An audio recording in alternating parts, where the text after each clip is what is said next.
প্রতিফলের দিন, যেদিন প্রতিফল দেওয়া হবে, তিনি হচ্ছেন সেই দিবসের অধিপতি, সেই দিবসের মালিক। সূরা ইনফিতারে আল্লাহ পাক বলছেন, وما أدراك ما يوم الدين ثم ما أدراك ما يوم الدين। বিচারের দিনটি কি তা তোমাকে কে জানালো? আবার জিজ্ঞেস করছি, তোমাকে কে জানালো বিচারের দিনটা কি? আল্লাহ পাক জবাবে বলছেন, বিচারের দিনটা হচ্ছে ইয়াউমা লা তামলিকু নাফসুন লিনাফসিন শাইআন ওয়াল আমরু ইয়াউমা ইযিন লিল্লাহ। বিচারের দিন হচ্ছে এমন দিন যেদিন কেউ নিজেকে রক্ষা করতে পারবে না, কারো থেকে কেউ নিজেকে রক্ষা করতে পারবে না, নিজেকে কেউ নিজের জন্য কাউকে সাহায্যকারী পাবে না। সমগ্র ব্যাপারটি নিরঙ্কুশ ভাবে আল্লাহ রাব্বুল আলামিনের হাতে থাকবে। সেই দিনটার নাম কিয়ামত, সেটার নাম পরকাল, সেটার নাম হচ্ছে বিচারের দিন। যেদিন কর্তৃত্ব হবে কেবলমাত্র কার? আল্লাহ পাক। সেই দিনটা হচ্ছে কর্মফল পাওয়ার দিন। লাহা মা কাসাবাত ওয়া আলাইহা মাকতাসাবাত। প্রত্যেক মানুষই সে উপার্জন অনুসারে সেখানে ফল পাবে। যেমন কর্ম তেমন ফল পাবে, ব্যক্তি হিসাবে পাবে, দল হিসাবে পাবে। তিলকা উম্মাতুন ক্বাদ খালাত লাহা মা কাসাবাত ওয়া লাকুম মা কাসাবতুম ওয়া লা তুসআলুনা আম্মা ইয়ামালুন। প্রত্যেক মানুষই তার উপার্জন অনুসারী ফল পাবে। যা সে পাবে তা নিজের উপার্জন ছাড়া আর কিছুই না, আর যে ফল পাবে সেটাও তার উপার্জন। সুতরাং কিয়ামতের দিন আল্লাহ মানুষের উপরে কোনো জুলুম করবেন না, অত্যাচার করবেন না। আল্লাহ পাক তো তার বান্দার জন্য জুলুমকারী নন, ঠিক কিনা? আল্লাহ পাক বলছেন, মান আমিলা সালিহান ফালিনাফসিহি ওয়া মান আসাআ ফাআলাইহা ওয়া মা রাব্বুকা বিযাল্লামিন লিল আবিদ। যে ব্যক্তি পূর্ণ কাজ করলো সে নিজের কাজে নিজের স্বার্থেই তা করলো। আমরা যে নামাজ পড়ি এটা কি আল্লাহর স্বার্থ? কথা কন, আল্লাহর স্বার্থ? সারা পৃথিবীর সমস্ত মানুষ যদি আল্লাহরে সেজদা দেয়, আল্লাহর ক্ষমতা আরো কিছু কালের জন্য বাড়বে নাকি? সমস্ত মানুষ যদি আল্লাহকে অস্বীকার করে, বিদ্রোহী ঘোষণা করে, বিদ্রোহ ঘোষণা করে, তাতে কি আল্লাহর ক্ষমতা শেষ হয়ে যাবে? নাউযুবিল্লাহি মিন যালিক। যেমন ছিলেন তেমনই থাকবেন। সুতরাং আমরা যা করি, আমরা নামাজ পড়ি নিজেদের জন্য, আল্লাহকে খুশি করার জন্য, কিন্তু কল্যাণটা আমার। কল্যাণটা কার? আমার। রোজা, হজ, যাকাত, তেলাওয়াত যা করি সব আল্লাহকে খুশি করার জন্য, কিন্তু স্বার্থ পুরাটাই আমার, আমার কল্যাণের জন্যই আমি করি। এবং আল্লাহ হচ্ছেন তিনি তোমাদের রব। ওমা রাব্বুকা বিযাল্লামিন লিল আবিদ। তোমাদের রব হচ্ছেন তিনি যিনি বান্দাদের উপরে কখনো অত্যাচার করেন না, জুলম করেন না, মেহেরবানি দিয়ে যিনি ছেয়ে রাখেন, তিনি হচ্ছেন আল্লাহ পাক। সুতরাং সেই কিয়ামতের মাঠে আল্লাহ পাকের দরবারে আমাদের সকলকেই উঠতে হবে। আল্লাহ পাকের দরবারে আমাদের সামনে, আল্লাহ পাকের সামনে দাঁড়াতে হবে। সেদিন আমাদেরকে কেউ বাঁচাতে পারবে না। সেদিন আল্লাহ পাক এর দরবারে যেন আমরা আসামি না হই, সেজন্য এই পৃথিবীতে কোরআন অনুযায়ী আমাদের জীবন গড়তে হবে, সুন্নাহ অনুযায়ী জীবন গড়তে হবে। তাহলে পরকালে আল্লাহ পাকের কাছে নাজাত পাওয়া যাবে। বড় কঠিন জায়গা, বড়ই কঠিন জায়গা। আপনি ইউরোপে যান, আমেরিকায় যান, যেখানেই যান না কেন, বিদেশে গেলে সেখানে বন্ধু বান্ধব আছে, ফরেন কারেন্সি সংগ্রহ করে যেতে হয়। আর যদি বন্ধু বান্ধব না থাকে তাহলে ফরেন কারেন্সি তো সংগ্রহ করে নিয়ে যাবেনি, সেটা দিয়ে আপনার উপকার হবে। কিন্তু এমন একটা দেশে আমরা যাব, আমাদের সকলকে যেতে হবে। ওই দেশটার নাম কি? পরকাল। ওটার নাম কি? পরকাল। ওই পরকালে আমরা যে উঠবো, সেখানে কোনো আত্মীয় স্বজন মিলবে না। আল ইয়াউমা লা ইয়ানফাউ মালু ওয়ালা বানুন। ধন, সন্তান, সন্ততি, সম্পদ কোনো কাজে লাগবে না কিয়ামতের মাঠে। সেদিন আমাদের উঠতে হবে খালি হাতে, সেখানে উঠতে হবে। কোনো ফরেন কারেন্সি দিয়ে কাজ হবে না, বন্ধু বান্ধব মিলবে না, কারেন্সিও মিলবে না। এমন একটা কঠিন জায়গা যেখানে মাথার উপরে হবে প্রচন্ড সূর্যের কিরণ, পায়ের তলে হবে তামার মতো জমিন, সমস্ত মাঠ জুড়ে শুধু মানুষ চিল্লাবে, কাঁপতে থাকবে, চিল্লাইতে থাকবে, উলঙ্গ উলঙ্গিনী হয়ে কিয়ামতের মাঠে মানুষ আল্লাহর দরবারে উঠবে। হযরত আয়েশা সিদ্দিকা রাদিয়াল্লাহু তাআলা আনহা বলেছেন, হে রাসূল, তাহলে কি মানুষের শরম করবে না? হুজুর বললেন, শরমের অনুভূতিই তো থাকবে না। মানুষ সব আকাশের দিকে, ঊর্ধ্বের দিকে তাকিয়ে থাকবে, ভয়তে অস্থির হয়ে যাবে, কেউ কারো দিকে তাকাবার সময় পাবে না। এমন একটা বিভীষিকাময়, এমন একটা বিরাট জায়গায়, কঠিন জায়গায় আমাদের সকলকে উঠতে হবে। যাওয়ার আগে আল্লাহ পাক স্মরণ করিয়ে দিচ্ছেন, সূরা ফাতিহা প্রত্যেক নামাজে আমাদের স্মরণ করিয়ে দেয়, তিনি শুধু রহমান রহিমই নন, তিনি মালিক ইয়াউমিদ্দিন। তিনি কিয়ামতের দিন মানুষের বিচার করবেন। সে বিচারের মধ্যে পক্ষপাতিত্ব থাকবে না, সে বিচারটা বড় কঠিন হবে।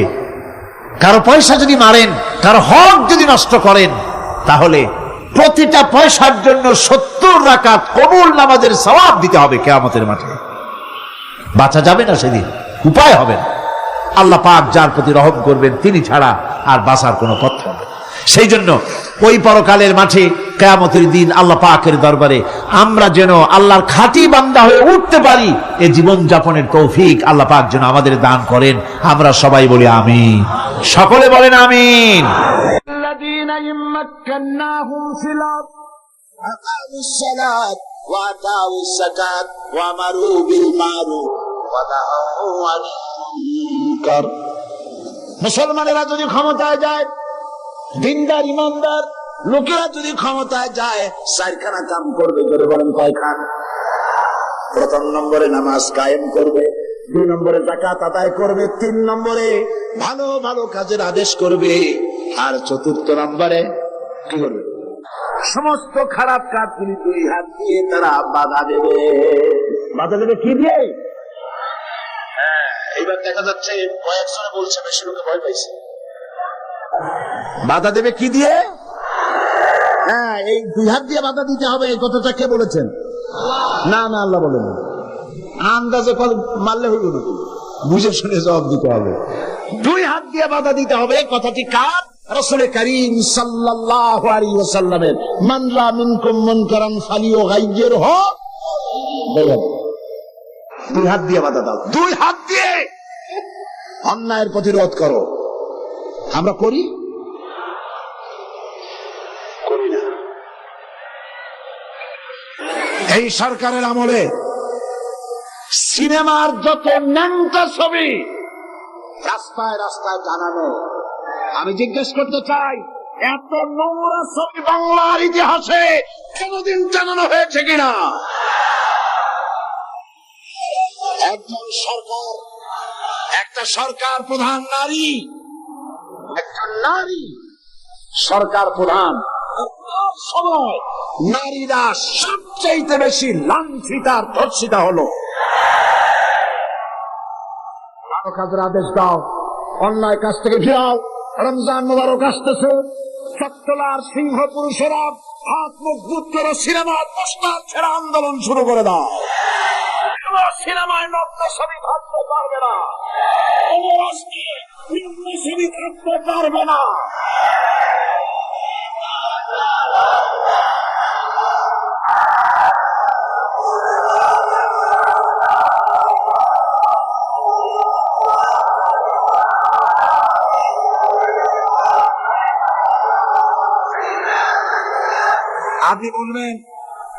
আপনি বলবেন জনগণকে ভালো হওয়ার জন্য, চরিত্রবান হবার জন্য।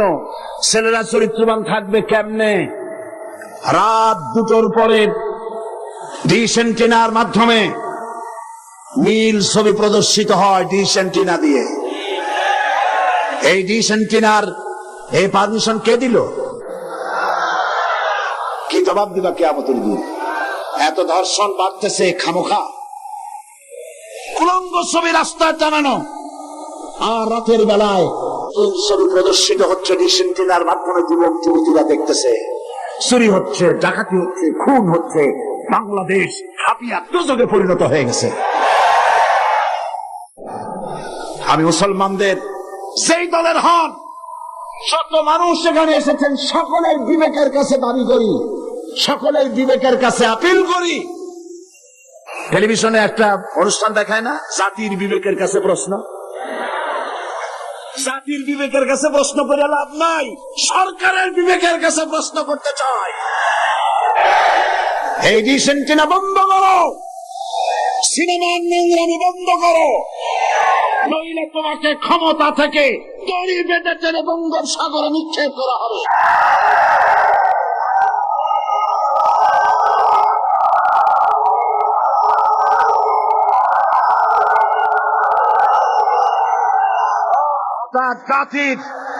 গোটা জাতির চরিত্র নষ্ট করা হচ্ছে। আপনারা যদি ঘুমায় থাকেন, জাতিকে বলছি যেই দল করেন, আপনি যদি ঘুমায় থাকেন, আপনার ঘরের ভিতরে আপনার সন্তান ধর্ষক হবে, আপনার মেয়ে নষ্ট হবে, ভ্রষ্ট হবে। গোটা জাতি ইউরোপ আমেরিকার চাইতে নোংরামি, নষ্টামি, ভ্রষ্টতার ভিতরে ডুবে যাবে গোটা দেশ। এখনো সময় এসেছে, রুখে দাঁড়াও, রুখে দাঁড়াও। ইমান বাঁচাবার লক্ষ্যে, দেশ বাঁচাবার লক্ষ্যে। ও আমার জাতি, ফিরে এসো, ইমানের বলে বলিয়ান হও। ইন্না কাইদা শায়তান কানা দাঈফা, শয়তানের চক্রান্ত আসলেই দুর্বল। বাড়িওয়ালার শক্তি বেশি না চোরের শক্তি বেশি? আপনারা বাড়িওয়ালা। অন্যায় কাজের প্রতিরোধ, ভালো কাজের আদেশ, এই কাজটা রাসূলুল্লাহ করেছিলেন। আপনারা দেখেন, আমাদের দেশে মসজিদেও লোক ভরা, সিনেমা হলে কি মানুষের খুব দুঃখ নাকি? বরং সামনে লাগা থাকে হাউসফুল, লোক ভর্তি, মাহফিলেও লোক ভর্তি, গান বাজনাও লোক ভর্তি। আমি এই দৃষ্টান্তটা এইভাবে দেই যে একটা খাল উত্তর দক্ষিণে প্রবাহিত, ওই খালে অনেক মাছ আছে। মাছ ধরার জন্য এলাকাবাসীরা খালের মধ্যে নেমে গেল। তারপরে উত্তর দিকের পানি বালতি ভরিয়া দক্ষিণ দিকে ফালাইতে লাগলো বহু মানুষ। এইভাবে পানি ফালাইতে ফালাইতে সন্ধ্যা হয়ে গেছে। মাছ ধরার জন্য পিছনে তাকাইছে, তাকায় দেখে সামনেও যত পানি, পিছনেও তত পানি। মেহনত বরবাদ, গুনাহ লাজিম।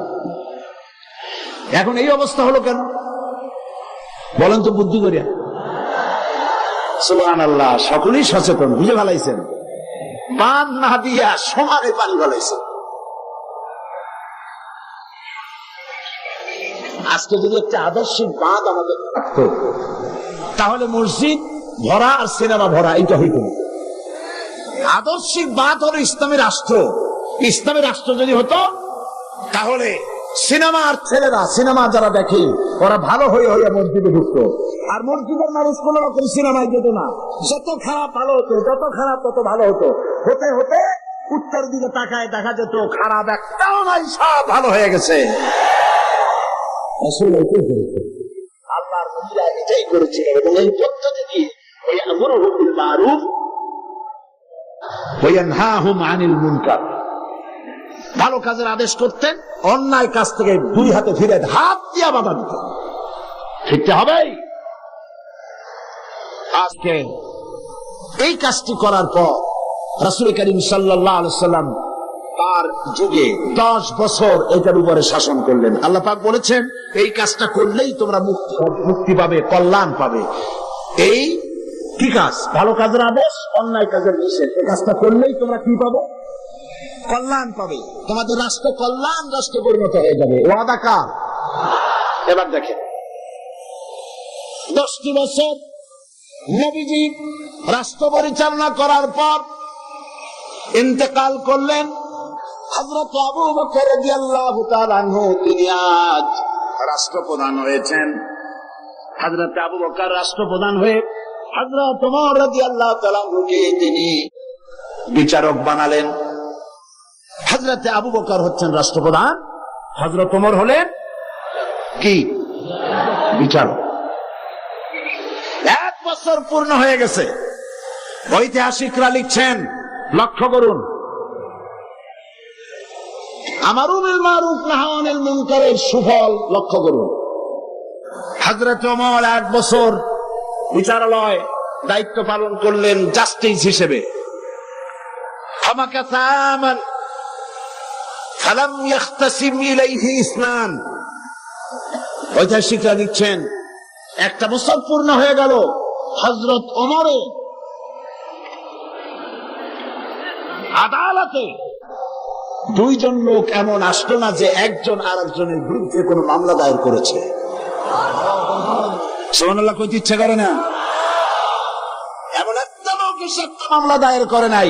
পৃথিবীতে কি কোনো দৃষ্টান্ত আছে যে এক বছরের মধ্যে কোনো মামলা দায়ের হয় না? হযরত ওমর আবু বকর রাদিয়াল্লাহু তাআলা আনহুর কাছে এসে বলছেন, লা হাজাতা বি ইনদা কওমিন মুমিনিনা ইয়া খলিফাত রাসূলিল্লাহ সাল্লাল্লাহু আলাইহি ওয়াসাল্লাম। হে রাসূলের খলিফা, এই কওমের জন্য বিচারপতির দরকার থাকে। তিনি জিজ্ঞেস করছেন, লিমাযা, কেন তুমি আমাকে এই প্রশ্ন করছো? তিনি শোনালেন যে আমার কাছে একটা বছর হয়ে গেল, একজন লোক এসে মামলা দায়ের করে নাই। হযরত আবু বকর বলছেন, এর কারণ হিসেবে তুমি কি মনে করো? কি কারণে তোমার কাছে কোনো বিচার আসলো না, একটা মামলাও দায়ের হলো না এক বছরে? কারণটা এবার শোনেন। কারণ বলছেন, কে বলতেছেন কারণটা? ওমর ফারুক রাদিয়াল্লাহু তাআলা আনহু কারণ বলছেন। কারণ কি? তিনি বলছেন, ও আমিরুল মুমিনিন, তুমি আমাকে এমন কওমের বিচারক বানিয়েছো যে কওমের দ্বীন হচ্ছে দীনুহুমুন নাসিহা, যেই কওমের দ্বীন হচ্ছে কল্যাণ কামনা করা। প্রত্যেক ব্যক্তি আরেকজনের কল্যাণ কামনা করে, কেউ শত্রুতা কামনা করে না। আজকে তা কি আমরা করি? আমি এক দল করি, আর এক দল সহ্য করি না। একজনে মিটিং করে, ওই জায়গায় আরেকজন মিটিং করে। একজন রাজনীতি করে, তার রাজনীতি সহ্য হয় না বলে 5 ট্রাক ময়লা ফেলাই দিয়ে আসে। সে যুগে তারা কল্যাণ কামনা করে, আর আজকের যুগে কি করে? কল্লা কামনা করে। অমুকের কল্লা খুলে নেব আমরা। এখন কল্লা কামনা করা হয়, আর তখন কল্যাণ কামনা করা হতো। দীনুহুম নাসিহা ওয়া মানহাজুহুমুল কুরআন। এই জাতির মানহাজ, তাদের উদ্দেশ্য, তাদের লক্ষ্য, তাদের কনস্টিটিউশন, তাদের সংবিধান হচ্ছে কি? আল কোরআন। ওয়া আমালুহুম আল আমরু বিল মারুফ ওয়া নাহি আনিল মুনকার। আর এই কওমের কাজ হচ্ছে আমল, তাদের কাজ হচ্ছে ভালো কাজের আদেশ করে বেড়ানো। আর যার সামনে অন্যায় হয়, 2 হাতে বাধা দিয়ে অন্যায় ফিরায় দেয়। সুবহানাল্লাহ। ওয়া আমালুহুম আল আমরু বিল মারুফ ওয়া নাহি আনিল মুনকার। এখানেই শেষ নয়। ও আমিরুল মুমিনিন, আপনি আমাকে এমন এক কওমের বিচারক বানিয়েছেন যেই কওমের জনগণের অবস্থা কি জানেন? ওয়াইদা আহাদুহুম মারিদু আদুহু। এদের মধ্যে একজন যদি অসুস্থ হয়, অনেক মানুষ হাদিয়া, ফল, ফ্রুটস ইত্যাদি হাদিয়া নিয়ে তার কাছে গিয়ে হাজির হয়। ভাই কেমন আছেন? আল্লাহ আপনার ভালো করুক। হাতে মুখে হাত বুলায় দেয়, মাথায় হাত বুলায় দেয়। এই শুশ্রূষায় পারো না, ওষুধ ভালো হয়ে যায়।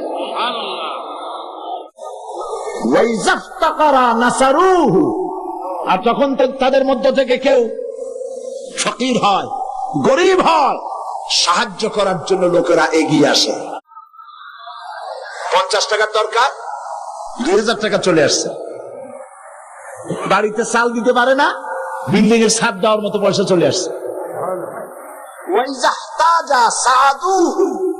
আর যখন কারো কিছু প্রয়োজন হয়, সেই প্রয়োজন মিটাবার জন্য চতুর্দিক থেকে লোকেরা এসে হাজির হয়ে যায়।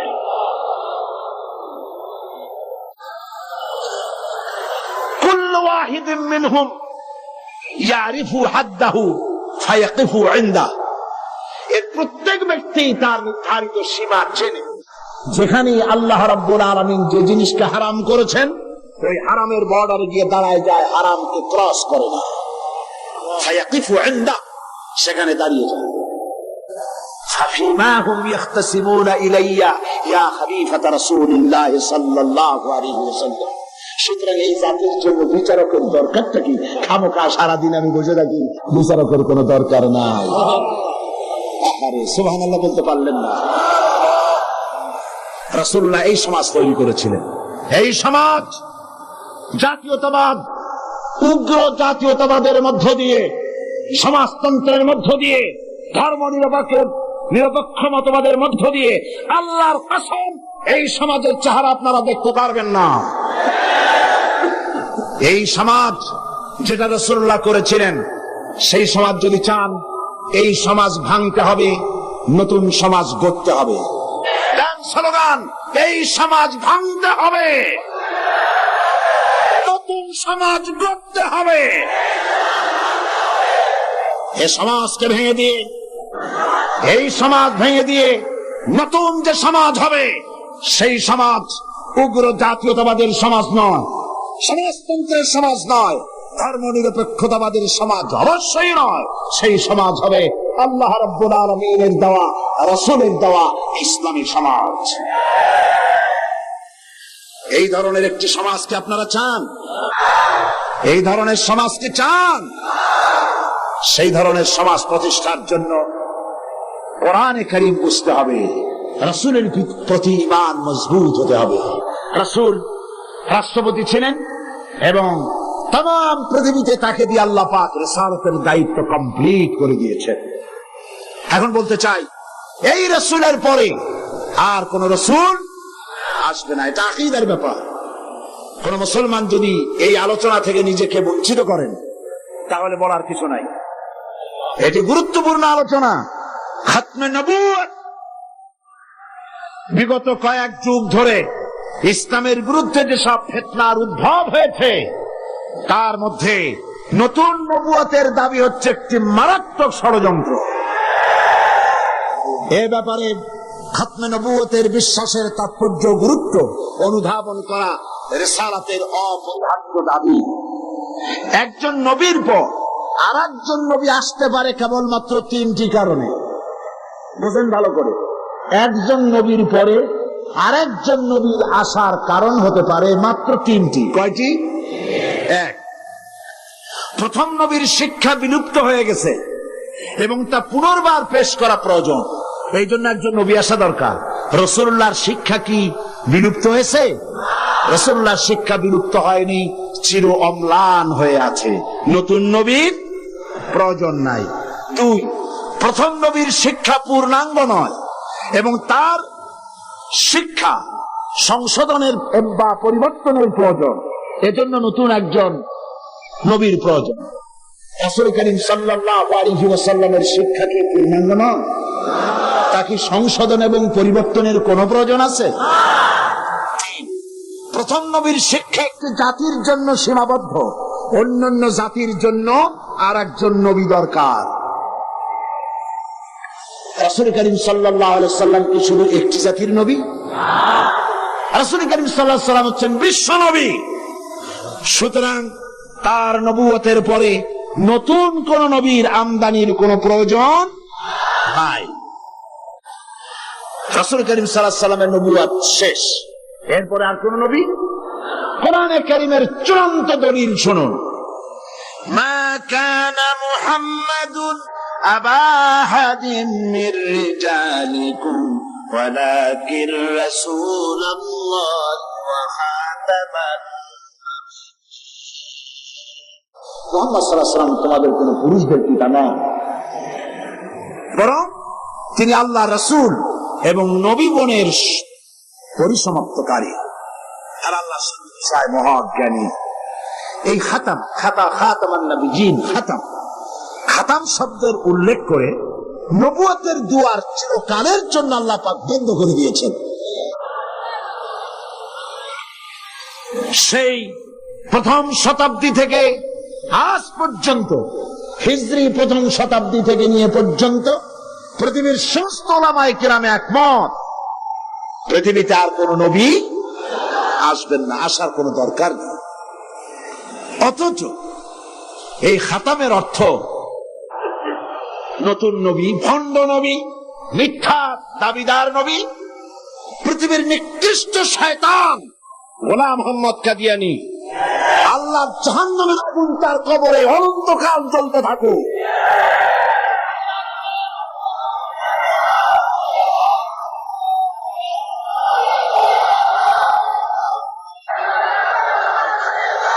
পবিত্র কোরআন মাজিদে খাতাম শব্দের অর্থকে সে বিকৃত করেছে। সে বলেছে খাতামুন নবিয়্যিন এর অর্থ হচ্ছে আফজালুন নবিয়্যিন, ওর বাপের মাথা। সে বলেছে আরো নবী আসতে পারে। আমি তার লেখা থেকে পাঠ করছি। গোলাম मोहम्मद कादियानी बोलছে ये बात बिल्कुल रोज रोशन की तरह साबित है कि हाँ हजरत सल्लल्लाहु अलैहि वसल्लम के बाद नबूवत का दरवाजा खुला है। দিবালোকের মতো এটা সত্য যে মুহাম্মদ সাল্লাল্লাহু আলাইহি ওয়াসাল্লামের পরে নবুয়তের দরজা খোলা আছে। शारो बोलছে उन्होंने यानी मुसलमानों ने ये समझ लिया है कि खुदा के खजाने खत्म हो गए। उनका ये समझना खुदा ताला की कदर की ही ना समझने की वजह से है, वरना एक नबी क्या मैं तो कहता हूं कि हजारों नबी होंगे। शैतान কোথাকা সে বলছে যারা বলে অর্থাৎ মুসলমানেরা বলে আর কোন নবী আসবে না, এই কথা বলে তারা আল্লাহর ক্ষমতাকে সীমাবদ্ধ করতে চায়। আমি তো বলি এক নবী কেন হাজার হাজার নবী আসতে পারে। তার বই আনোয়ারে খেলাফত 62 পৃষ্ঠা, সেখানে সে লিখছে अगर मेरी गर्दान के दोनों तरफ तलवार भी रख दी जाए बात और मुझे कहा जाए कि तुम ये कहो कि हजरत सल्लल्लाहु अलैहि वसल्लम के बाद कोई नबी नहीं आएगा, तो मैं उसे जरूर कहूंगा कि तू झूठा है, कज़्ज़ाब है, आपके बाद नबी आ सकते हैं और जरूर आ सकते हैं। সে বলছে আমার গর্দানের দুই দিকে যদি তরবারি ধরা হয় আর যদি বলা হয় যে নবী আর আসবে না মুহাম্মদ সাল্লাল্লাহু আলাইহি ওয়াসাল্লামের পরে, আমার গর্দান উড়ে যেতে পারে, তারপরে আমি বলবো মুহাম্মদ সাল্লাল্লাহু আলাইহি ওয়াসাল্লামের পরে আরো নবী আসতে পারে। এবার ধরুন গোলাম মোহাম্মদ কাদিয়ানী তার বইয়ের মধ্যে লিখছে कुल मुसलमान जो हजरत मसीह मऊद की बायात में शामिल नहीं हुए, खा उन्होंने हजरत मसीह मऊद का नाम भी नहीं सुना, वो काफिर है और दायरा इस्लाम से खारिज है। গোলাম মোহাম্মদ কাদিয়ানী তার আয়নায়ে সাদাকাত বইয়ের মধ্যে লিখছেন যে গোলাম মোহাম্মদকে যারা নবী মানে না অথবা তার নাম যারা শুনে নাই, নাউযুবিল্লাহি মিন যালিক। এরপরে শারো লিখছে মুসলমানদের ছেলে মেয়েরাও কাফের। তার বই আনোয়ারে খেলাফত 93 পৃষ্ঠা লিখছে अगर किसी गैर अहमदी का छोटा बच्चा मर जाए तो उसका जनाजा क्यों नहीं पढ़ा जाए, वो तो मसीह मऊद का मुनकर नहीं। मैं ये सवाल करने वाले से पूछता हूँ अगर ये बात दुरुस्त है तो फिर हिंदुओं और ईसाइयों के बच्चों का जनाजा क्यों नहीं पढ़ा जाता है। जैक्सन कत बड़ उद्दू সে বলছে যে মুসলমানদের বাচ্চাদের জানাজা পড়া যাবে না কেন, প্রশ্ন করা হয়েছে তাকে। সে বলছে যে মুসলমানদের জানাজা কেন পড়বো, মুসলমানদের বাচ্চাদের জানাজা কেন পড়বো, হিন্দু এবং খ্রিস্টানদের বাচ্চাদের তো আমরা জানাজা পড়ি না, সুতরাং মুসলমানদের বাচ্চারাও যখন ঈসাই আমাদেরকে যখন মানে না, গোলাম মোহাম্মদকে নবী মানে না, সুতরাং সেও কাফের, তার জানাজা পড়া যাবে। এইভাবে তার বইপত্রের মধ্যে অনেক কথা সে লিখেছে, এমনকি কথাও লিখেছে যা আমি স্বপ্নে দেখেছি আল্লাহ আমার সামনে এক যুবকের রূপ ধারণ করে এসেছেন আর আমি এক যুবতী নারী হিসেবে তার সামনে দাঁড়ালাম। তিনি রাতে আমাকে ব্যবহার করলেন এবং তার দ্বারা আমি গর্ভবতী হয়ে আমি ঈসা মসিহে রূপান্তরিত হলাম। নাউযুবিল্লাহ। এই শয়তানের কবরে যতদের আগুন জ্বলুক, ওকে তারা নবী বলে মানে, তারা কাফের।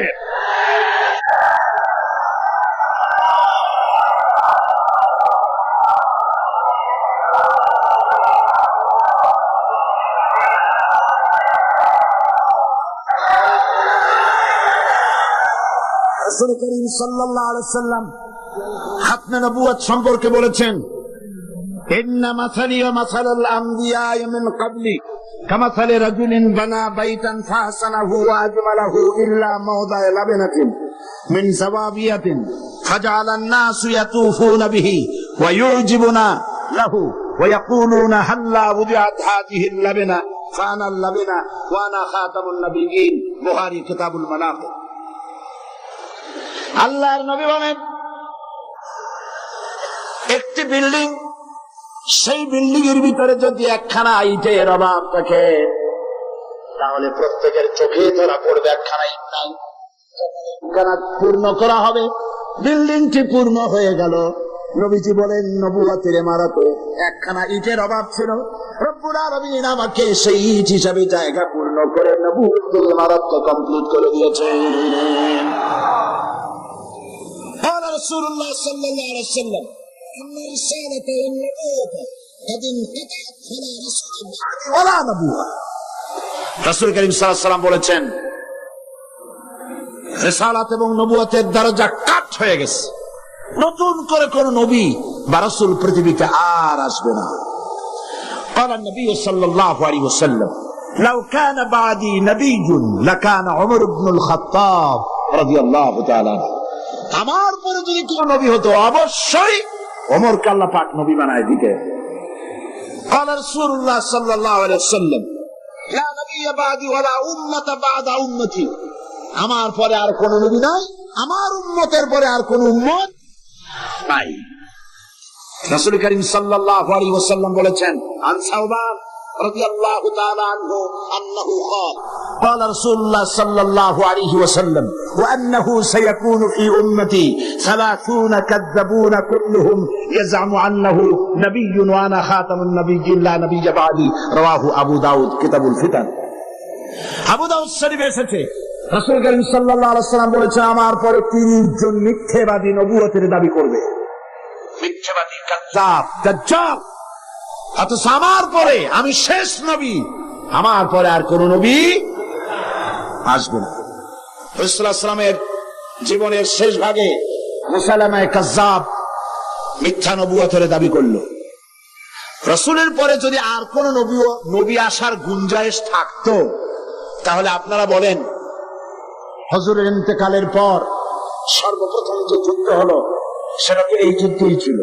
মুসাইলামায়ে কাযযাবকে গ্রেফতার করার জন্য, তার বিরুদ্ধে যুদ্ধ করার জন্য সমস্ত সাহাবায়ে কেরাম এক হয়ে গিয়েছিল। রাসূলের পরে আর কেউ নবী হবে, এটা যদি বৈধ হতো, তাহলে সাহাবায়ে কেরাম এই যুদ্ধে যেতেন না, ঠিক কিনা? তার বিরুদ্ধে যুদ্ধ করেছে। সেই বেটা নবুয়তের দাবি করছে, লোকেরা কয় আপনি তো খালি নবী নবী করেন, তা আপনার ওহী কই? কয় যে দেখো কেবল না নবী হইলাম, একটু অপেক্ষা তো করবা। হ্যাঁ, জিবরাইল আসুক। কয়েকদিন পর কয় যে জিবরাইল আসছিল আজকে। তারপর কি সূরা পাইলেন? কয় যে সূরা একখান পাইছে। সূরা কয়েক শোনা না বাদেরকে, তো উম্মত তো কিছু পাবে, উম্মত পাবে না। এখনো কেউ দাবি করুক নবী, দেখবেন কিছু উম্মত পেয়ে যাবে। পাগল ছাগলের তো অভাব নেই, ঠিক কিনা? তা না হলে গোসল শরীফের পানি মানসে গাইতে পারে। নাউজুবিল্লাহ কর। একজন পীর হয়, ওনার একটা গোসল শরীফ হবে, গোসলের পানি শরীরের যত জায়গায় ধুয়ে পড়লো, নাউজুবিল্লাহ, এইগুলা মানসে গায়। সুতরাং পাগল ছাগলের অভাব নাই, পাগল ছাগল আছে। কিছু উম্মত পেয়ে গেছে, উম্মতের কয় সূরা কই? কয় পাইছে সূরা একটা শোনাই দিল, ইন্না আতাইনাকাল আকা ফাসাল্লি লিরাব্বিকা ওয়াজা ইন্না শানিয়াকা হুয়াল আবলাহ। উম্মতের কয় যে তো মহামরণ, এ কি সূরায় পড়তে গেলে তো কাশি আসে। আর অর্থ কি? রাসূলুল্লাহর উপরে যে সূরা নাযিল হয়েছে, সুবহানাল্লাহ, তার শুনতে পানি পড়ে, আর একটু সূরা হইল। অর্থটা কি? আমি তোমাকে নিশ্চয়ই হুতুম পেশা দান করেছি, সুতরাং তোমার রবের উদ্দেশ্যে শিক্ষার মারো, তোমার শত্রুরা শ্বেত এবং কালো বর্ণের হবে। তো হইল কি? আগা নাই মাথা নাই, তো হইল কি? তারপরে যুদ্ধ হলো, শয়তান মরল। 30 জন মিথ্যাবাদী নবুয়তের দাবি করবে, তার মধ্যে সর্বশেষ এই নবুয়তের দাবি করতে আসলো গোলাম মোহাম্মদ কাদিয়ানী। অথচ রাসূলের পর যার কোন নবী আসবে না, কোরআন সাক্ষী, সমস্ত হাদিস গুলি সাক্ষী। কোরআন শরীফের যত তাফসীর আছে, কাশাফ, বাইজাবি, তাবারি, কুরতুবী, রুহুল বায়ান, রুহুল মানি, খাজিন, দুররে মনসুর ফি জিলালিল কোরআন, জালালাইন, যত তাফসীর, আরবি তাফসীর পৃথিবীতে আছে সমস্ত তাফসীর খাতামুন নবীনের তাফসীর করেছে। এরপরে আর কোন নবী আসেনি। একটি কথা মাঝখানে শোনায়নি, এই পৃথিবীতে খ্রিস্টান এবং ইহুদিরা যখনই মুসলমানদেরকে আক্রমণ করতে চেয়েছে কোনো ব্যাপারে, তখন মুসলমানদেরকে ব্যবহার করেছে। ঠিক না? মুসলমানদেরকে ব্যবহার করেছে। রাসূলুল্লাহকে গালি দেওয়ার জন্য বাংলাদেশে কবি নামের কলঙ্ক দাউদ হায়দার নামক এক শয়তানকে তারা ব্যবহার করেছিল। আবার কোরআন শরীফকে সংশোধন করতে হবে বলে নারী নামের কলঙ্ক, ওই শয়তানের নাম নেব না, তারে ব্যবহার করছিল। হযরত আয়েশা রাদিয়াল্লাহু তাআলা আনহাকে গালি দেওয়ার জন্য সালমান রুশদির মতো একটা শয়তানকে তারা ব্যবহার করেছিল। খাতমে নবুয়তের উপরে হামলা করার জন্য খ্রিস্টান আর ইহুদিরা আগে আসে নাই, গোলাম মুহাম্মদ নামক এক শয়তানকে ব্যবহার করেছে। সে বলল আমি নবী। তারপরে এইসব হাবিজাবি বইপত্র লিখলো, উর্দুতে, ইংরেজিতে, নানান ভাষায় লিখলো। সে ছিল ইংরেজের দালাল। এরপরে আরেকটি কথা হচ্ছে, ইমাম আযম রাহমাতুল্লাহ আলাইহি বলেছেন, আপনারা বিরক্ত হচ্ছেন না তো? ইমাম আযম রাহমাতুল্লাহ আলাইহি বলেছেন, মুহাম্মদ সাল্লাল্লাহু আলাইহি ওয়াসাল্লামের পরে যদি কেউ নবুয়তের দাবি করে, তার কাছে দলিল চাওয়া যাবে যে তুমি যে নবী, তার দলিল কি দাও। এই দলিল চাওয়া গুমরাহি, কুফরি। কারণ তুমি প্রমাণ করেছো সে যদি দলিল দিতে পারে তাহলে তার নবুয়ত তুমি মানবা। নাউজুবিল্লাহ। মাওলানা আতাউল্লাহ শাহ বুখারী রাহমাতুল্লাহ আলাইহি সেই যুগের শ্রেষ্ঠ আলেম, তিনি তার কাছে গিয়ে বলছেন, হে গোলাম, নবুয়তের দাবি করো, শক্তি পাও কই? কয় শক্তি দিছে আমার কোরআন শরীফ। কোথায় আছে? কয় কোরআন শরীফে আছে না, সূরা সফের মধ্যে আমাকে বলা হয়েছে ঈসা আলাইহিস সালাম আমার ব্যাপারে বলেছেন, ইয়াতি মিন বাদ ইসমুহু আহমদ, আমার পরে একজন আসবেন তার নাম হবে আহমদ, আমি সেই আহমদ। মাওলানা বুখারী বললেন, ঈসা আলাইহিস সালাম যার কথা বলে গেছেন তার নাম আহমদ, আর তোর নাম হচ্ছে গোলাম আহমদ। তার অর্থ হচ্ছে ঈসা আলাইহিস সালাম যে আহমদের কথা বলেছেন সেই আহমদের কে? গোলাম। গোলাম আহমদ বলছে, এটা তো খুব মুশকিল হয়ে গেল। তাহলে আমি আমার নামের প্রথম শব্দ বাদ দিয়ে দিলাম, গোলাম বাদ দিলাম, আজ থেকে আহমদ হয়ে গেলাম। এখন কি করব? মাওলানা বলছেন, বহুত ঠিক। তোমার ফতোয়া দিয়ে আমি বলতে চাই, নামের প্রথম অংশ বাদ দেওয়া যদি জায়েজ হয়, তুমি যেমন বাদ দিছো আমারটাও বাদ দিলাম। আমার নাম আল্লাহ, আমার নামের আতা বাদ দিলাম, আমার নামের আতা বাদ দিলে আমি আল্লাহ হই, আর আমি আল্লাহ সত্যর মতো গাধারে আমি নবুয়ত দেই নাই। এরপর এই শয়তানের মউত হলো, উম্মতেরা তালাশ করে পায় না, 3 দিন খোঁজ নাই, নবী গেল কই? খুঁজতে খুঁজতে টয়লেটের মধ্যে দিয়ে গন্ধের জ্বালায় অস্থির, যাইয়া দেখে টয়লেটে যা থাকে খাইয়া পেট ফুলাইয়া শয়তান মরে রইছে। নাউজুবিল্লাহ। এই গোলাম মুহাম্মদ কাদিয়ানী কাফের। আমি বুঝতে পারি না মানুষের কেন হুঁশ হয় না। দুনিয়ার কোন আলেম, কাদিয়ানী সম্প্রদায়ের মধ্যে কোন আলেম নাই, কোন আলেম নাই, একজন আলেমও নাই। এদেরকে খ্রিস্টানেরা পোষে, আর পোষে আমার দেশের সরকার। তারা হলে বলেন, আমি সরকারকে বলতে চাই, তোমরা যদি মুহাম্মদ সাল্লাল্লাহু আলাইহি ওয়াসাল্লামকে শেষ নবী মানো, তাহলে গোলাম মুহাম্মদকে মুসলিম মাইনরিটি কাফের বলতে বাধা কোথায়? তার অর্থই হচ্ছে তোমরা সহনশীল, গোলাম মুহাম্মদ কাদিয়ানী আর কাদিয়ানীদের কাছ থেকে অর্থ পেয়ে, বিত্ত পেয়ে তাদের প্রতি সহনশীল হয়েছ।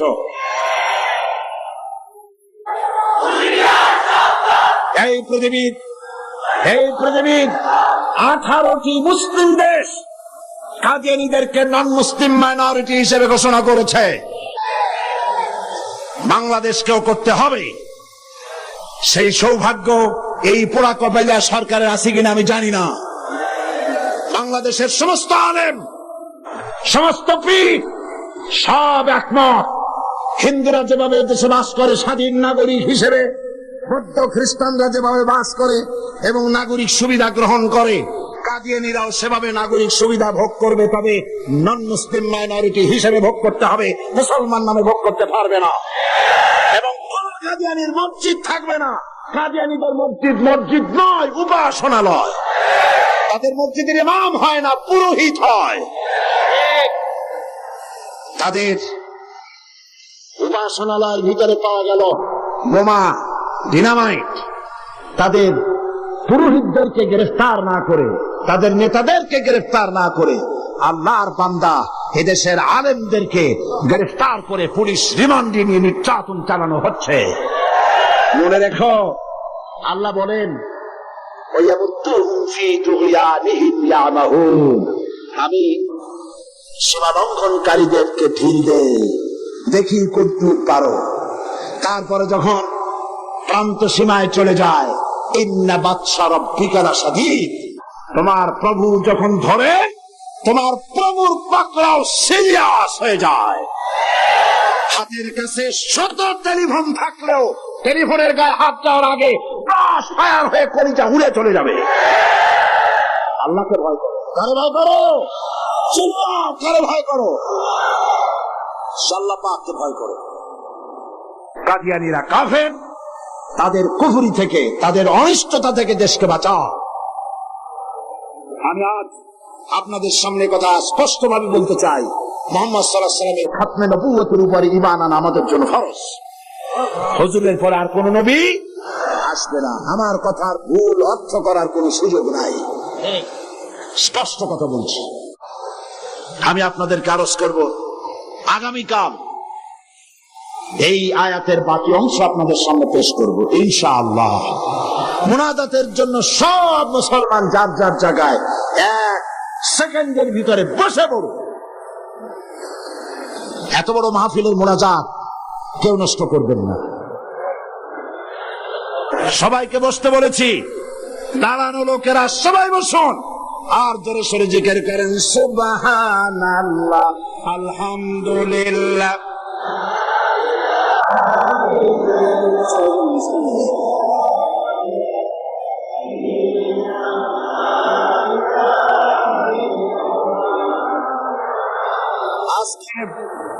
আজকে 6 জন অমুসলিম ইসলাম কবুল করার জন্য এসেছেন।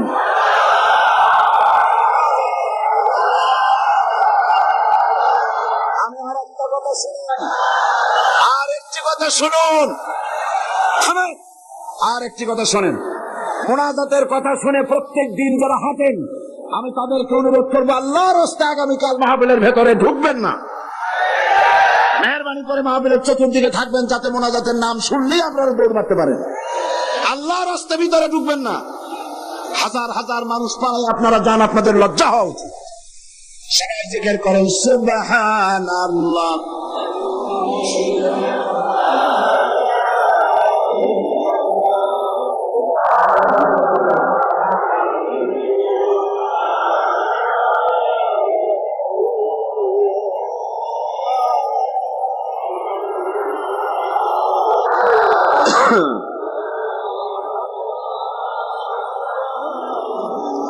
আজকে যারা ইসলাম কবুল করবেন তারা হচ্ছেন সুনীল কান্তি দাস, পিতা অর্জিত Kanti Das, B block road, Chandgaon, 5 লাইশ।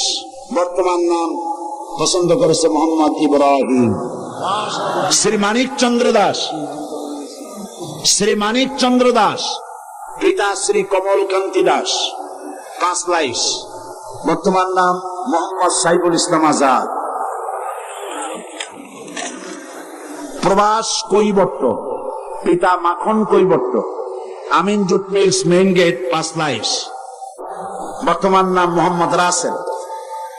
Biswajit সূত্রধর, পিতা মাখনলাল সূত্রধর, বর্তমান নাম বাড়ি সন্দীপ। বর্তমান নাম পছন্দ করেছে মোহাম্মদ মনিরুল ইসলাম। শ্রী দুলাল বাবু শীল, পিতা শ্রী জিতেন বাবু শীল, সিগন্যাল কোম্পানি, 5 লাইশ। বর্তমান নাম মোহাম্মদ আবু বকর সিদ্দিক। শ্রী সুবল চন্দ্র সাহা, এটা আশুতোষ সাহা, খাগড়াছড়ি, ডাকঘর, কুইসাপ, গুলমরা। বর্তমান নাম পছন্দ করেছে মোহাম্মদ ওসমান গনি।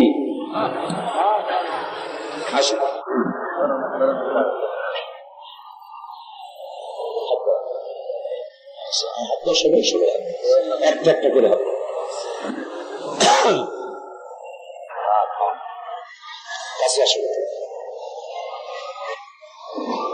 লা ইলাহা ইল্লাল্লাহু মুহাম্মাদুর রাসূলুল্লাহ। আল্লাহ ছাড়া কোন ইলাহ নাই, মাবুদ নাই, উপাস্য নাই। মুহাম্মদ সাল্লাল্লাহু আলাইহি ওয়াসাল্লাম আল্লাহর রাসূল। আশহাদু আন লা ইলাহা ইল্লাল্লাহু ওয়াহদাহু লা শারীকা লাহু ওয়া আশহাদু আন্না মুহাম্মাদান আবদুহু ওয়া রাসূলুহু। আমি সাক্ষ্য দিচ্ছি আল্লাহ ছাড়া কোন ইলাহ নাই, মাবুদ নাই, উপাস্য নাই। যিনি এক, তিনি একক, তার কোন অংশীদার নাই। আমি আরো সাক্ষ্য দিচ্ছি মুহাম্মদ সাল্লাল্লাহু আলাইহি ওয়াসাল্লাম আল্লাহর বান্দা এবং তার প্রেরিত রাসূল। এদিকে ফিরে সকলকে বলো আসসালামু আলাইকুম। আল্লাহর এই বান্দাগুলি, আল্লাহর এই বান্দাগুলি 6 জন বান্দা মুশরিক ছিলেন। এখন আমাদের তৌহিদ পন্থী কি? তারা আমাদের কি? তারা আমাদের ভাই। এখন তারা মাসুম, তারা বেগুনাহ। এই লক্ষ লক্ষ মুসলমানদের পক্ষ থেকে আমি তাদেরকে আলিঙ্গন করে ইসলামে স্বাগত জানাচ্ছি।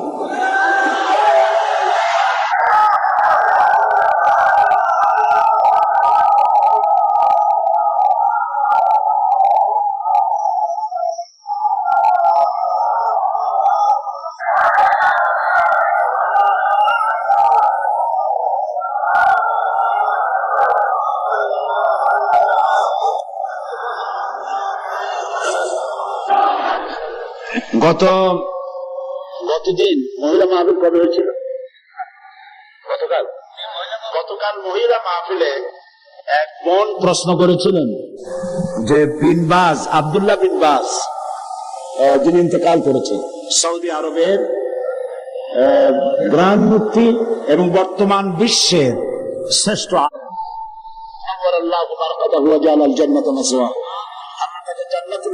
মেহমান বানিয়ে অনেক বড় আলেম, উঁচু পায়ার আলেম। তো সে বোন প্রশ্ন করেছেন যে তার এক কিতাব পড়েছেন তিনি, সেখানে লেখা আছে যে নামাজের নিয়ত করতে হবে না, নিয়ত যেভাবে পড়া হয় এইভাবে মুখে নিয়ত পড়া লাগবে না। এটা ঠিক কিনা আমার কাছে প্রশ্ন করেছে। আমি প্রশ্নের জবাবে বলেছি যে বিন বাজ সারা পৃথিবীতে স্বীকৃত শ্রেষ্ঠ আলেম, সমস্ত ওলামা মহলের কাছে তাকে ওস্তাজুল ওলামা বলা হয়, ওস্তাজুল আসাতিজা বলা হয়।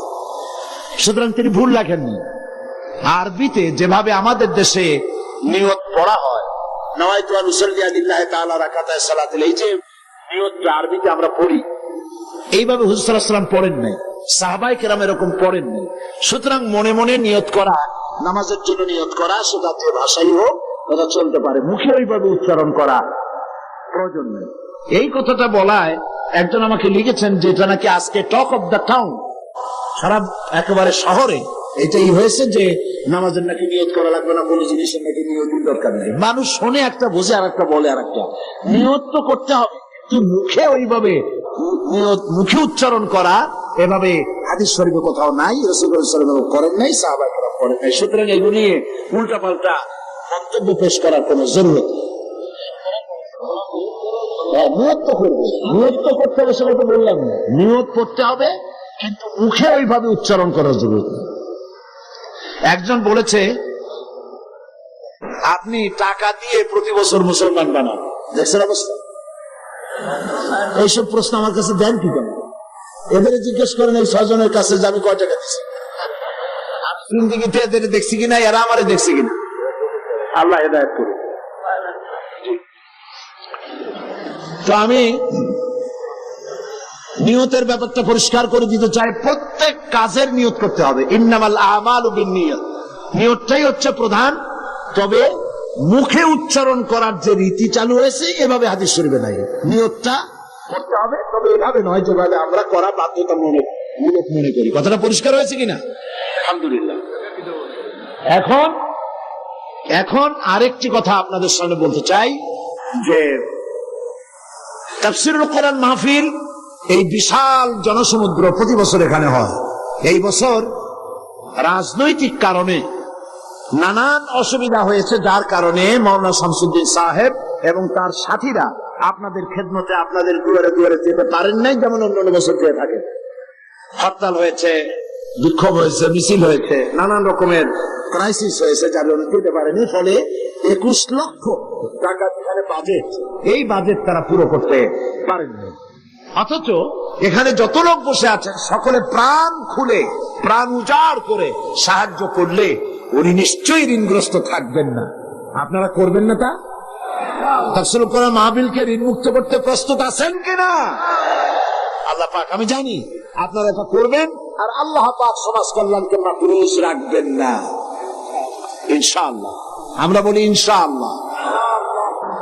আরেকটি কথা, সেটি হচ্ছে বাংলাদেশে এত বড় বই মেলা, ইসলামের পক্ষে এত বড় বই মেলা বাংলাদেশের কোথাও হয় না।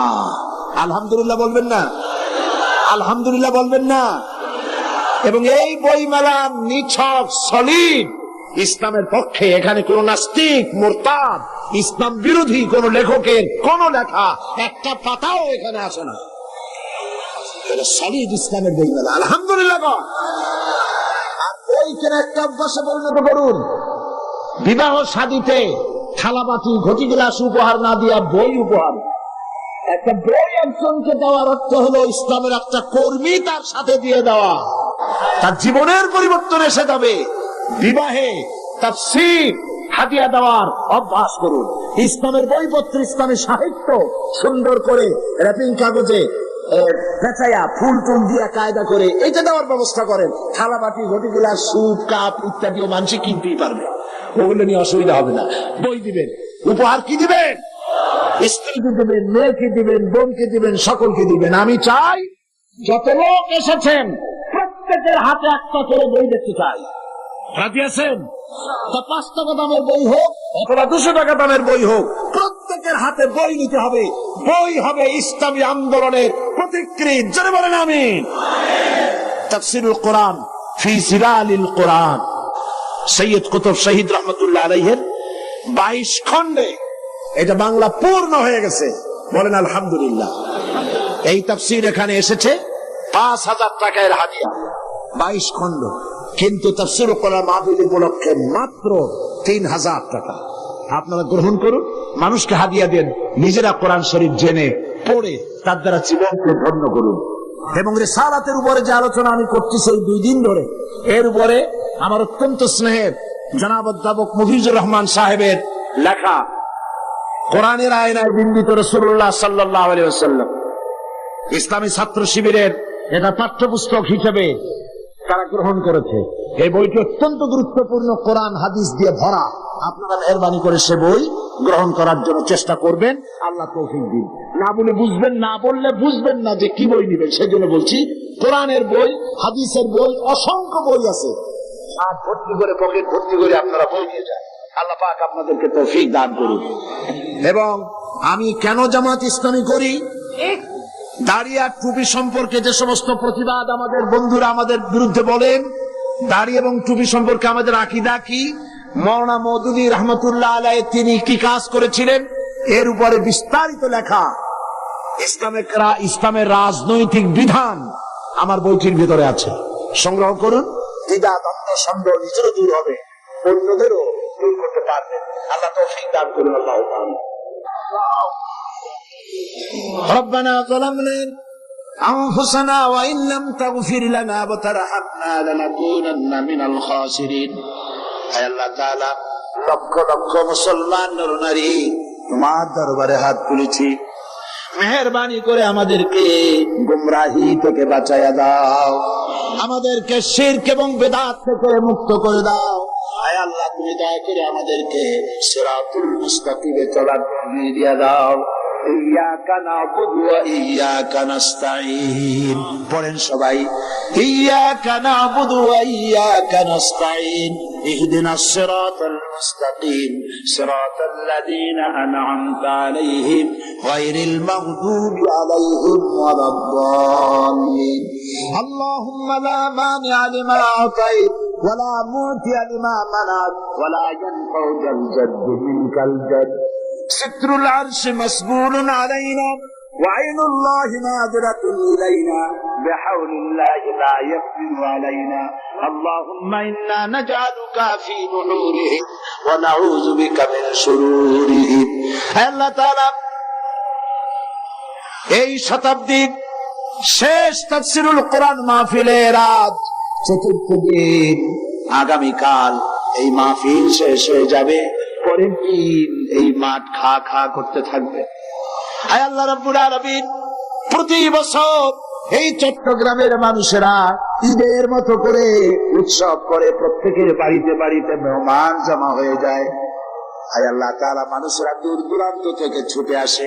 আল্লাহ তুমি দয়া করে এই তাফসীরুল কোরআন মাহফিলকে এই দেশের ইসলামী আন্দোলনের মাইলস্টোন বানায়া দাও রব্বুল আলামিন।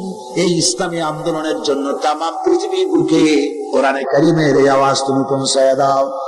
খাতমে নবুয়তের উপরে যে আলোচনা আমরা করলাম, এর উপরে আমাদের আকীদা মজবুত করে দাও। হায় আল্লাহ, কাদিয়ানী সম্প্রদায়কে আল্লাহ তুমি হেদায়েত করে দাও রব্বুল আলামিন। তাদেরকে এই বাংলাদেশে তারা যে মুসলমানদের বিরুদ্ধে ষড়যন্ত্র করছে, তার মোকাবেলায় আল্লাহ তুমি দয়া করে মুসলমানদেরকে সাহায্য করো রব্বুল আলামিন। আগামীকাল আখেরি মোনাজাতে তোমার বান্দা বান্দীদেরকে চতুর্দিক থেকে মিছিল সহকারে তোমার নামের স্লোগান দিতে দিতে মানুষের উত্তাল ঢেউ এই জায়গায় তুমি সব পৌঁছাইয়া দিও। এই মাঠ তোমার বান্দাদের পদবারে শেষ দিনে সংকীর্ণ হয়ে যায়। আল্লাহ তুমি আপন কুদরতে এই মাঠকে বড় করে মানুষের ব্যবস্থা করে দিও রব্বুল আলামিন। তোমার কুদরতি নিজাম দিয়ে এই মাহফিল পরিচালনা করে দিও। হায় আল্লাহ পাক, এই মাহফিলে জাতি ধর্ম দল মত নির্বিশেষে লোকেরা তোমার কোরআন শুনতে আসেন। আল্লাহ পাক, তোমার কাছে বিনীতভাবে ফরিয়াদ করি, যেই দলের লোক হোক না কেন, কোরআনের হেদায়েত সকলের নসিবে তুমি দিয়ে দিও রব্বুল আলামিন। তুমি দয়া করে আগামীকাল যে আলোচনা করলে মানুষের জন্য হেদায়েত নসিব হবে, সেই আলোচনা আল্লাহ তুমি আলোচকদের মুখে এনে দিও। হে আল্লাহ রাব্বুল আলামিন, এই মাহফিলে দয়া করে মেহেরবানি করে যত লোকে টাকা দিয়েছে আর দেবে, আল্লাহ তুমি সকলকে মেহেরবানি করে এই সমাজ কল্যাণকে সাহায্য করার তৌফিক দান করে দিও। ইসলামী বই পুস্তক যারা নিয়ে এসেছেন কষ্ট করে, আল্লাহ তাদের কামাইতে বরকত দান করে দিও। ইসলামের জিহাদে অংশ নিয়েছেন লিখুন দিয়ে কলম দিয়ে যারা, আল্লাহ তুমি তাদের প্রতি রহম করো। সমস্ত মুসলিম জনগণকে কোরআন হাদিস আর ইসলামী সাহিত্য কিনে পড়ে সেই অনুযায়ী আমল করার তৌফিক দিয়ে দিও। ربنا تقبل منا إنك أنت السميع العليم وتب علينا إنك أنت التواب الرحيم سبحان ربك رب العزة عما يصفون وسلام على المرسلين الحمد لله رب العالمين واجعل آخر كلمة عند الموت لا إله إلا الله محمد رسول الله. السلام عليكم.